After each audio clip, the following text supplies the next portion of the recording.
देखिए, बड़ी खबर आई है इजराइल से। क्या नेतन्याहू के प्लेन को हुतीज ने निशाना बनाने की कोशिश की? क्या नेतन्याहू के प्लेन पर हुतीज ने मिसाइल दागी? ये वो सवाल है जो सोशल मीडिया में तेजी से पूछा जा रहा है, वायरल हो रहा है। अब इसके पीछे की खबर क्या है, मैं आपको ये बताता हूँ। देखिए, 17 तारीख, आज 18 तारीख है। आप लोग पूछते हैं कि हमला कब का है, पहले ही मैं क्लियर करना चाह रहा हूँ। ये 17 तारीख की बात है, 17 तारीख का हमला है। हुतीस की तरफ से 2 बैलिस्टिक मिसाइल्स फायर की गई इजराइल के ऊपर।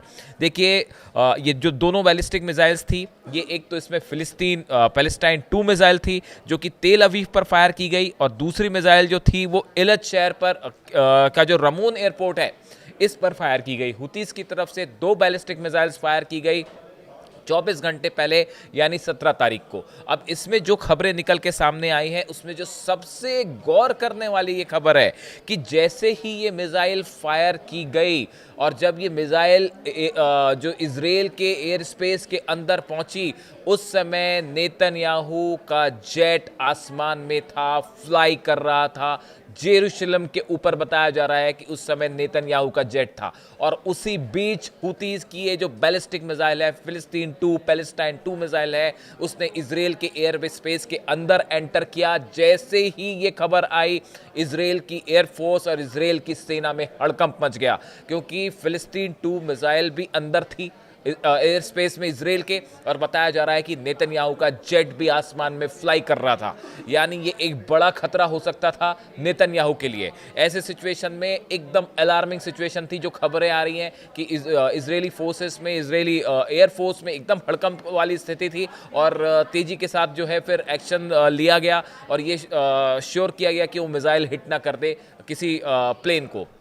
देखिए, ये जो मिसाइल्स हिट हुई फिलिस्तीन, हमने पहले भी देखा कि हुतीस की तरफ से जो बैलिस्टिक मिसाइल्स फायर की जा रही हैं। अभी थोड़े समय पहले जो मिसाइल फायर की गई थी उसमें क्लस्टर बॉम्ब्स भी थे, और बड़ी ही आधुनिक डिज़ाइन की मिसाइल्स थी जो फायर की गई। और अब ये 2 हमले, देखिए, जैसे ही ये मिसाइल्स एयर स्पेस में पहुंची इजराइल के, एक बार फिर जो है वो तेल अवीव में और पूरे इलित शहर में अलार्म्स बजने लगे। वीडियोस सामने आए हैं, लोग तेजी से भागते हुए बंकर्स में पहुंचे। इस बात का भी इजराइल को बड़ा वो खतरा था कि कहीं अगर इस मिसाइल्स के ऊपर क्लस्टर बॉम्ब लगे रहे, क्योंकि हुतीज लगातार इजराइल को निशाना बना रहे हैं। और उनका कहना है कि जब तक आप गजा पे हमले नहीं रोकेंगे, जब तक आप फिलिस्तीनियों पर एक्शन नहीं रोकेंगे, तब तक हम इजराइल को निशाना बनाते रहेंगे। और जैसे ही ये मिसाइल आई, पिछली बार चूंकि क्लस्टर बम था, क्लस्टर बम मिसाइल में लगे हुए थे, जब वो फटते हैं तो कई इलाके में गिरते हैं। ऐसी सिचुएशन में जब ये नया अटैक हुआ, अलार्म्स एक्टिवेट कर दिए गए। पूरे इलत के आसपास, पूरे तेल अवीव के आसपास तस्वीरें सामने आई है। लोग बेहद ज़्यादा पैनिक में थे, बंकर्स की तरफ दौड़ते भागते दिखाई दे रहे हैं। ऐसा लगा कि पूरा इजराइल जो है वो पूरे दोनों शहर में जितने लोग हैं वो सब बंकर में छिपना चाहते हैं। उसके बाद इजराइल की तरफ से इंटरसेप्टर मिसाइल्स जो है आयरन डोम, वो दागी गई।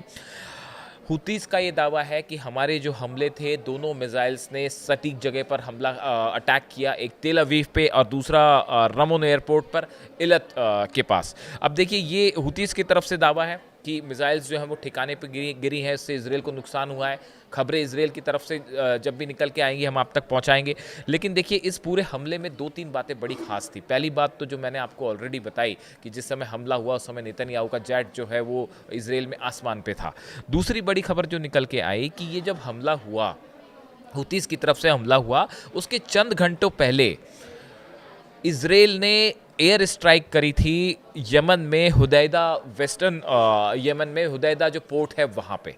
यानी इजराइल ने जब स्ट्राइक करी, उस स्ट्राइक करने के चंद घंटों बाद हुतीस की तरफ से पलटवार आ गया। देखिए, ये बताता है कि कितने अलर्ट मोड में है हुतीस के जो लड़ाके हैं, कि आप एक बार हमला कर रहे हैं, इजराइल की तरफ से हमला हुआ फाइटर जेट से हुदैदा पोर्ट पे, उसके फ़ौरन बाद जो है वो हुतीस ने अपना रिएक्शन दे दिया और 2 बैलिस्टिक मिसाइल्स फायर कर दी।